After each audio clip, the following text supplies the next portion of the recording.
dinistribute yung mga statistics per region, as indicating how our candidates are faring, so that we could possibly apply a targeted approach na Or si PBBM indirectly inamin na hindi kayang tuparin yung pangako niyang 20 pesos na bigas. Okay, magandang araw po sa inyo lahat and welcome po ulit dito sa ating Tantabunan PH channel mga kababayan. And nandito naman po tayo para sa ating panibagong reaction video ngayon mga kababayan. Ngayon po ay April 24, 2025. Okay, so ito mga kababayan, pag-usapan natin ngayon. Ito, tanong natin, Claire Castro, nilaglag ang mga governors. Ito, pag-usapan natin yan mga kababayan kasi nako, may mga lumalabas sa mga bibig ni Attorney Claire Castro, hindi Franz Castro mga kababayan, Attorney Claire Castro, na nako, nilaglag itong mga governors from Luzon and from Mindanao. Again, hindi ito fake news mga kababayan, galing ito sa bibig ni Claire Castro mga kababayan. Na ito, pag-usapan natin na ito. Stay tuned kayo hanggang sole. At nako mga kababayan, ito rin, pangalawang pag-usapan natin, PBBM. Aminadong hindi matutupad ang pangako na 20 pesos na presyo ng bigas. Meron ngayong iniimplementa na merong ibinibenta sa Visayas mga kababayan na 20 pesos na bigas. Okay? Sabi nga nila kasi pangako naman daw yan ng PBBM. No, tama nga naman. Pero tanong natin, yun nga ba ang totoong presyo? Sumagot kayo dyan mga kababayan. Ito, bago natin pag-usapan yan, again, station kayo hanggang sole. Discuss natin yan, kung anong mga puntos dito. And then ito, papakita natin video dito. Bakit natin natanong mga kababayan na nilaglag ni bakit Franz Castro nasasabi ko mga kababayan? Bakit nilalaglag, nasabi natin o natanong natin, bakit nilaglag ni Attorney Claire Castro yung mga governors from Luzon and from Mindanao, mga kababayan? Ito, pakita natin mga kababayan. By the way, bago natin i-play itong video na to, galing ito sa Newswatch Plus mga kababayan. Bago natin i-play, paki-like and share po ng videos natin and then paki-subscribe din po sa ating channel. Okay, ito, umpisa na nga natin. Maiksi lang itong video mga kababayan, naka-normal speed lang, and then kasi hindi natin to i-play lahat.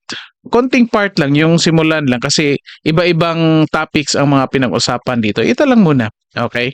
Dandahanin lang muna natin mga kababayan. Hindi natin sagad kaagad. Okay, ito. Yusek Castro, thank you for your time. Thank you, Tristan. It's my honor. Okay, ma'am. Simulan na po natin with the, biggest story at malapit sa sikmura po ng ating mga kababayan, yung 20 peso per kilo of rice. Siguro could you take us or help us understand what prompted the government to launch the 20 peso per kilo rice program in the Visayas at this point in time? Okay, sabi nga natin na Tristan at sa mga kababayan natin dyan, noon pa po ninanais, aspirasyon po ng ating Pangulo, si Pangulong Marcos, na talaga mabigyan, makadeliver po siya ng mga bigas sa murang halaga at ang kanyang aspirasyon ay maging 20 pesos ito kada kilo. Unti-unti po ito, pinagsumikapan po. At dahil nga po sa kanyang recent meetings with the Visayas governors. Akala ko survey sasabihin mga kababayan niya. Akala ko sasabihin niya dahil niya po sa kanyang recent survey. Sorry, mali pala. Ito, patuloy natin.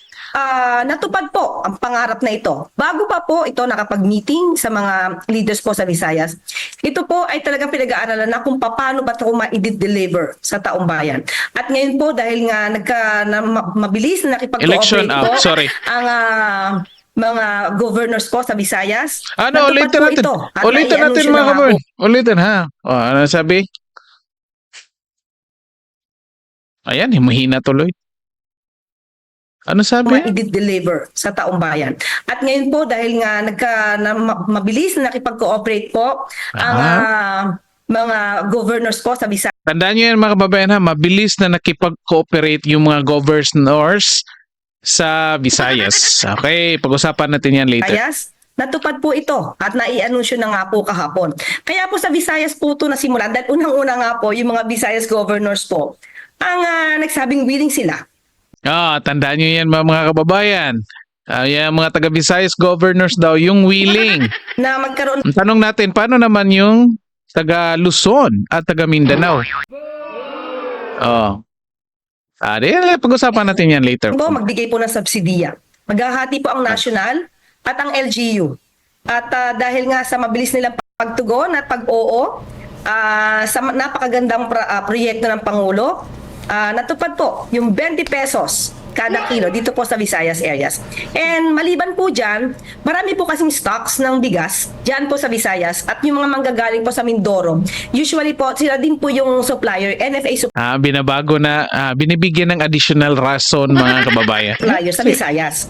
So mas marami po talaga supplies doon, kaya po mas marami po ang mabebenta na bigas sa nasabing area po. Nahuli na kasi mga kababayan galing sa kanyang bibig. Nahuli na. Kaya nagbigay ng pangalawang rason. Na kung saan marami daw supply. Wala, usapan natin. Yusek, siguro to those who are questioning the timing of this announcement, why only now? And siguro po, dahil naglabasan din yung mga recent surveys on the President's administration's performance, baka daw po it's a response to those surveys. Hindi po sinabi ko nga po kanina sa press briefing, maliban po na ito po ay aspirasyon, nung pa po ito. Hindi pa nga po nananalo ang Pangulo, aspirasyon niya na po na makapagbigay ng bigas sa halagang 20 pesos kada kilo. So, ang timing, hindi po natin masasabi na ito ay para pang politika or pang election lamang po. Nagkataon lang po siguro na matapos maaral kung paano ito maisa sa katuparan kasi po lumalabas po Tristan 33 pesos na kasi na ibebenta natin sa mga kadiwa. So with that 33 pesos na subsidize yung 13 pesos at merong magsasubsidiya kasama po ang lokal na pamahalaan ng Visayas. So kaya po na isa katuparan po natin yan. Siguro nagkataon lang po na ngayon ito na kumpleto kung ano yung mga elemento, factors na dapat na pagsamasamahin para maibigay po itong 20 pesos kada kilo na bigas. Ngayon lang po talaga nabuo, pero hindi po ibig sabihin to ay para sa eleksyon. Para po ito sa taong bayan. Para sa taong Ang labo-labo ng explanation mga kababayan, ako.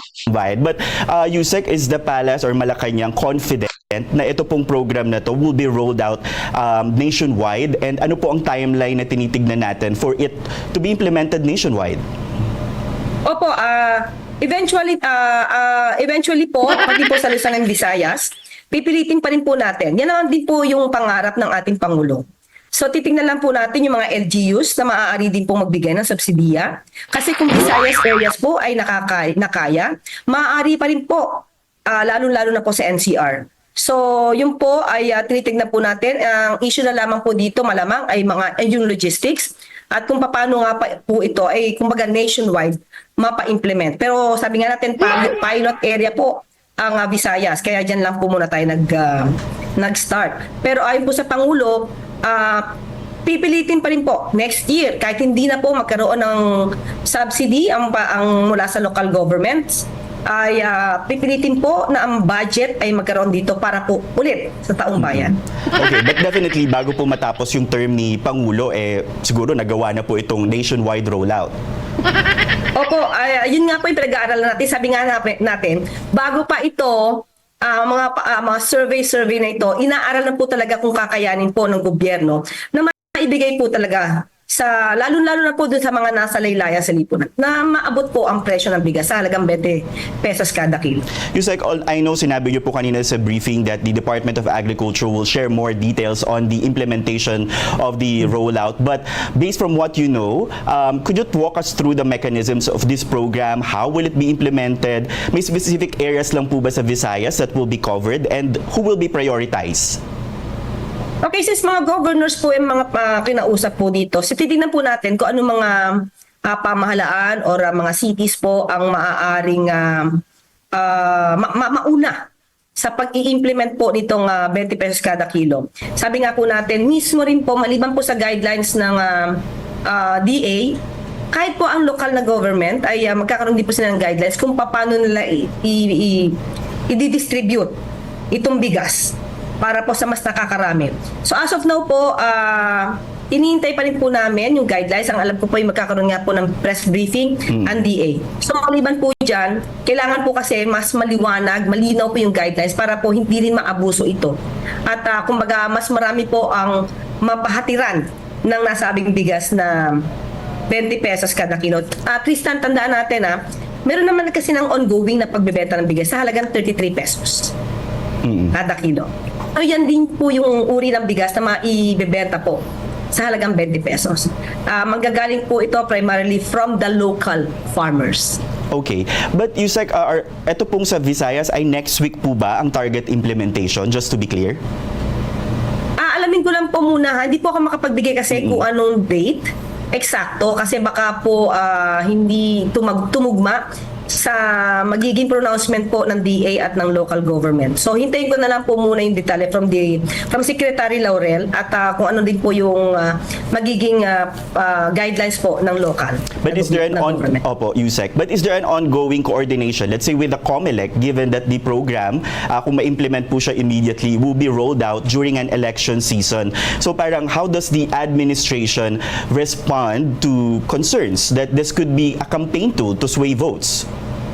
Oh, yan na nga. Sa ating pagkakaalam, sinabi naman din po ng COMELEC na wala namang pagbabawal po ito, lalo na po ay makikinabang naman dito ang karamihan ng mga Pilipino. Ang hindi lang po pwede, of course, na gamitin ito ng mga kandidato. Ang sabi nga po natin, hindi talaga. Dapat hindi gamitin ito ng mga kandidato na kumbaga tool na sa kanilang pangangampanya. Di nga dapat umappear ang kanilang mga mukha sa mga tarpaulin. 'Di ba? Kung may magbebenta po dito, LGU mismo, hindi po yung namumuno sa LGU. Kung makikipag-cooperate man sila, yun ay tanging cooperate ng local government unit as a whole, pero hindi yung particular na namumuno doon. So sabi naman po ng COMELEC, basta hindi ito gamitin sa politika, hindi naman po ito ipagbabawal. Okay. Yusek, last on this topic, Vice President Sara Duterte immediately reacted on this program. She even described it as pambubudol or deception.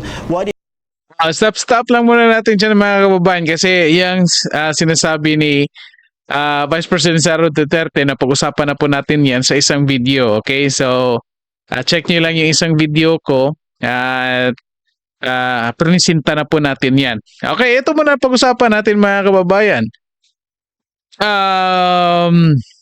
Ito nga, kung napansin ninyo, anong sagot yan nga, tanong natin. Claire Castro nilaglag yung mga governors from Luzon and Mindanao. Bakit mga kababayan? Bakit natin natanong yan? Kasi, tinanong dito, bakit sa Visayas? Anong sagot ni Claire Castro? Kasi nga daw, sa Visayas, ang mga governors sa Visayas ang willing na mag-cooperate kaagad dito. Okay? So, anong ibig sabihin dito? Okay? Pansinin niyo yung sagot mga kababayan. Tignan niyo kung anong laman ng sagot ni Claire Castro. Attorney Claire Castro. Diba? So, ibig sabihin niya, sinabi niya kasi yung mga governors from Visayas lang pa ang willing na mag-cooperate doon kasi nga may magbibigay sila ng subsidy. Hati sila sa national at local. Okay, so ibig sabihin yan, kung titingnan ninyo, tinanong nila or natanong nila yung mga governors from Luzon and governors from Mindanao, di ba? Kasi si confident siya na sinabi yung taga Visayas lang ang willing mag-cooperate. So ibig sabihin, natanong yung from Luzon, natanong yung from Mindanao, and lumabas na hindi sila willing mag-cooperate. Yan yung nakikita natin dito mga kababayan. Hindi nga lang niya sinabi. Of course, alang nga naman sabihin niya, hindi na-cooperate yung Luzon and Mindanao. Diba? Yet, dito sa sinasabi niya, ewan ko lang kung ito talaga. Well, alang nga namang magsisinungaling ka siya. Ayaw nga niya ng fake news, diba? So, ito man sagot niya. Klarong-klaro. Yung sa Visayas daw, yung willing. At ito mga kababayan ha, ewan ko lang kung sinong may kakilalang governor dito from Luzon and Visayas, mag-comment kayo dyan, tanungin ninyo, kung tinanong ba sila ng Malacanang patungkol dito sa cooperation nila sa pagbibigay ng 20 pesos na bigas or pagbibigay ng subsidy para maabot yung 20 pesos na bigas.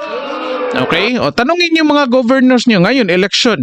Naglilibot yung mga governors nyo dyan sa lugar ninyo, sa distrito ninyo. Tanungin ninyo, tinanong ba kayo ng Malacanang kung willing kayo mag-cooperate? O, tanungin nyo kasi lumalabas dito na hindi daw na mag-cooperate yung mga taga Luzon at taga Mindanao. Kaya sa Visayas ito, nag-pilot application. Okay? Yun na nga tanong natin. At ito mga kababayan, tanong natin, naabot ba talaga itong 20 pesos na bigas? 20 pesos na presyo ng bigas. Okay? In fact, mga kababayan, fake price ito. Bakit fake price? Kasi in the first place, mga kababayan, ito sinasabi ni Claire Castro, ang totoong presyo, mga kababayan, ay 33. 33 pesos, hindi 20 pesos.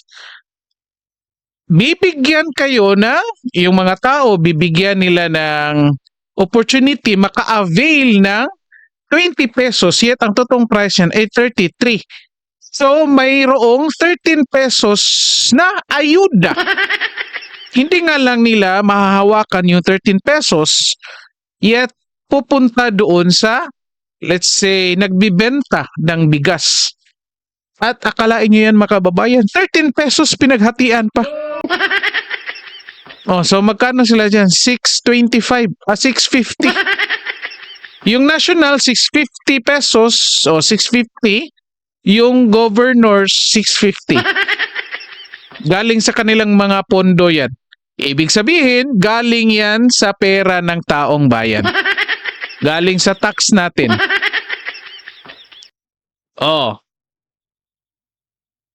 Anong masasabi niyo dyan mga kababayan? Mag-comment kayo dyan. Comment kayo. Diba? In the first place mga kababayan, wala talagang 20 pesos. Hindi talaga achieve yung 20 pesos. 33 po yan. Okay? 33. Kaya, kasi election, naghanap sila ng paraan kung paano nila aabutin yang 20 pesos. At eto mga kababayan, sinasabi hindi raw pamumulutika. Eto pakinggan natin, may isang video tayo dito galing sa Milyonaryo News Channel. Ito si Congressman Roman, pakinggan niyo mga kababayan. Geraldine Roman. I don't think it's real because I was there. I'm part of the Execom. I didn't see any document. Merong dinistribute yung mga statistics per region, indicating how our candidates are faring so that we could possibly apply a targeted approach na tutulungan natin those Nawala. Naghang tuloy yung internet ko mga kababayan. Nawawala yung internet. Ayan. who seem to be lagging behind. But that's the only document that I saw that was being circulated, iba't ibang region. Ayan mga kababayan, diyan muna kasi yung pinag-usapan ni Geraldine Roman mga kababayan, pag-usapan natin yan later patungkol yan sa documents na lumabas kung paano nila sisiraan yung mga Duterte. Eto lang muna. Ano ibig sabihin? Bakit nako ipinakita ito mga kababayan? Kasi sinasabi na hindi raw ito pamumulitika. Kasi sinasabi nga natin last sa isang video natin, ito klarong pamumulitika, sabi ni Claire Castro. Hindi daw ito masasabing pamumulitika kasi matagal naman talagang plano. Yet, bakit ko pinapakita? Kasi mga kababayan, binulgar dito ni, pangalan ito? Congressman Roman, na nung nag-meeting sila sa Malacanang, merong dinistribute palang mga documents na naglalaman ng statistics patungkol sa status ng kanilang mga kaalyado sa iba't ibang regions. At ito na nga, nag-iisip sila kung paano i-address. So anong tawag nyo dito sa implementa ng 20 pesos na bigas? Na hindi naman talaga ito 20 pesos yung presyo. naging 20 pesos lang kasi yung 13 pesos ay yung gobyerno ang magbabayad na kung saan galing din niya ng pera ng mga tao. Oh, di ba? So anong tawag niyo dyan? Paano niyo i-explain yan? Oh, nag-usap pala kayo dito sa mga standing ninyo sa iba't ibang region kung saan kayo mukhang tagilid at mag-iisip kung paano i-address. Oh, ito ngayon ang action plan. Ano tawag niyo dyan? Hindi yan pamumulitika. No, eto mga kababayan, anong mga implikasyon ito? Ito pa sinasabi bago natin mag-implikasyon. Yung LGU daw mag-distribute, hindi yung leader ng LGU. So anong iisipin ng mga tao dyan? Halimbawa, doon sa halimbawa sa City Hall ng isang syudad, doon i-distribute yung 20 pesos. Ano isipin ng tao? Walang kinalaman si Mayor dyan. Di ba? Naku, mag-comment kayo dyan mga kababayan. Ito, pag-usapan natin anong mga implications nito dito sa mga sagot ni Attorney Claire Castro mga kababayan. Okay, bakit ko nasabing nilaglag? Kasi nga mga kababayan, pinapalabas dito na mayroong nangyaring konsultasyon sa sabihin natin lahat ng governors from Luzon, Visayas to Mindanao. And yet, sinasabi dito na ang willing lang ay yung mga governors from Visayas. Sila lang yung willing na magbigay ng subsidiya. Again, tanungin nyo yan mga governors nyo dyan. Naglilibot yan kasi election ngayon. Tanungin nyo yan. Kung hindi ba sila willing magbigay ng subsidiya para lahat tayo maka-avail ng 20 pesos. Yan, di ba? At ito, yung bigas na naging 20 pesos, galing din yan ng tax. Again, tandaan natin, hindi yan fake price yan. Hindi yan yung totoong presyo. Of course, magpapasalamat tayo dito kasi yung mga taong bayan, kung sino man makaka-benefit nito,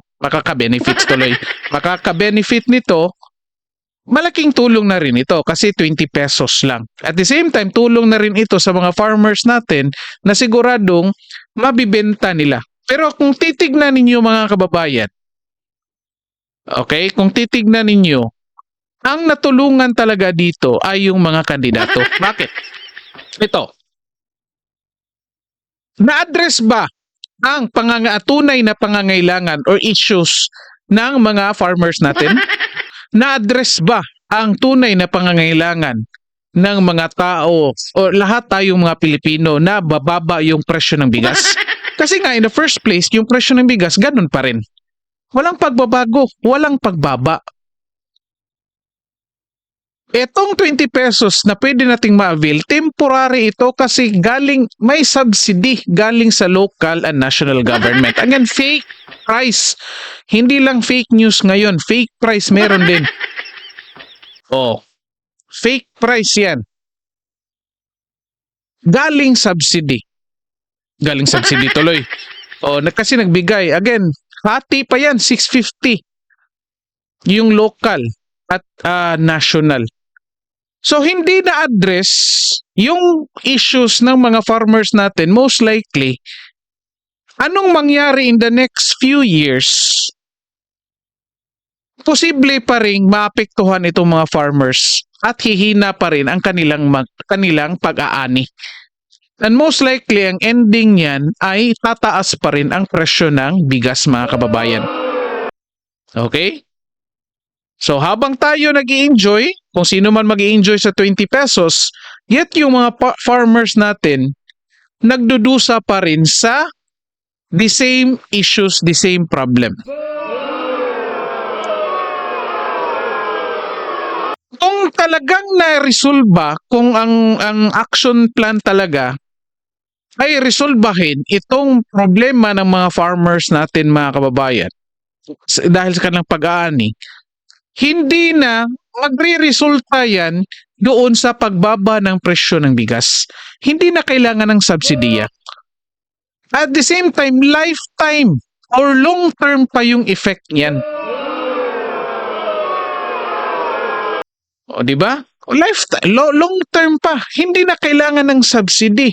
So, anong ibig sabihin nito mga kababayan? Anong pinapalabas nito? Ito yung, again, panghuling punto ko mga kababayan. Pinahuli ko talaga ito para ano. Ito yung nakikita ko dito. Ito mga kababayan, ito ay indirectly na pag-amin ni PBBM na hindi niya kayang tuparin yung pangako niya na 20 pesos na bigas, mga kababayan, or presyo ng bigas. Oh. Ito, again, 33 yan ha. Hindi yan 20 pesos. May subsidy. Oh, baka sabihin ninyo nga, katulad tayo, parang anay din tayo ha. Of course, hindi mga kababayan.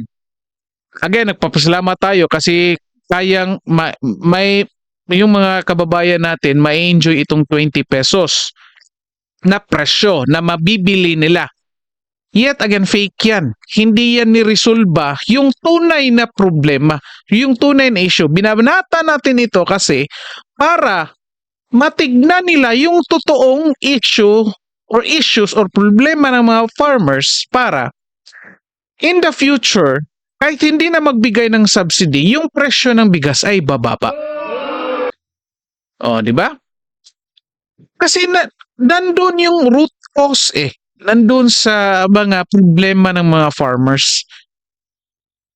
So kaya, eto nakikita natin, nangyayari ito, napilitan silang magbigay ng 20 pesos, ma-i-achieve yung 20 pesos para ito sa eleksyon. Kahit anong deny nila niyan, yan yung totoong nakikita natin dito mga kababayan. Okay? So okay, mag-comment kayo dyan kung anong masasabi nyo dito. Mag-comment kayo dyan mga kababayan. Yun na nga, Again, summarize. Kita natin dito na nilaglag ni Claire Castro yung mga governor sa Luzon at sa Mindanao na lumalabas na ayaw nilang mag-cooperate doon sa pagbibigay ng subsidy para magiging 20 pesos yung bigas. At the same time, si PBBM indirectly inamin na hindi kayang tuparin yung pangako niyang 20 pesos na bigas. Again, comment ninyo dyan. Okay, so hanggang dito na lang po muna tayo mga kababayan. Paki-like po and share ng video natin and then paki-subscribe din po sa ating channel. Okay, maraming salamat sa lahat at magandang araw sa inyo.